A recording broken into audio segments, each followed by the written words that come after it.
சுறாபானம், சோமபானம். இதுக்கு இந்த வேர்ல்டில் ஒரு உன்னதமான பெயர், கடவுள் தன்மையுள்ள அற்புதமான பெயரை வச்சுருக்கிறாங்க, ஸ்பிரிட். ஸ்பிரிட் அப்படிங்கிறது என்ன? உயிர், உள் உயிர், சோல்.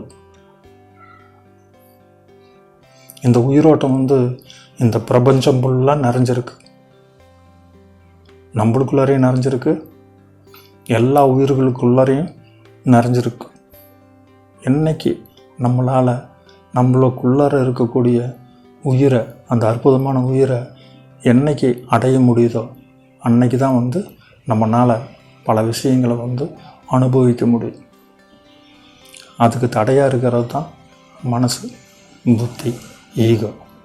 இந்த ஈகோக்களை தூக்கி வீசிட்டு ஒரு பரிபூர்ண உயிர் ஆற்றலோட இந்த பிரபஞ்சத்தில் இருக்கக்கூடிய அனைத்து உயிர்களுக்கு கூடயும் ஐக்கியமாகி இந்த பிரபஞ்ச இயக்க சக்தி, அந்த பேர் உயிர் கூட இணையிறது தான் யோகாவோட கடைசி அந்தம், வேத அந்தம்.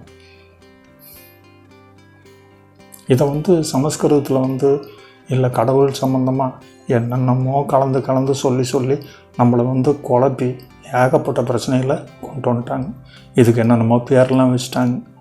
ஆத்மா அப்படிம்பாங்க, ஆன்மீகம் அப்படிம்பாங்க, ஆன்மீக வாழ்க்கை அப்படிம்பாங்க, யோகத்தன்மை அப்படிம்பாங்க, என்னென்னமோ சொல்லிகிட்ருப்பாங்க. ஆனால் இந்த சாராயத்தினாலையும் நம்மளுடைய உயிர் ஆற்றலை தரிசிக்க முடியும்.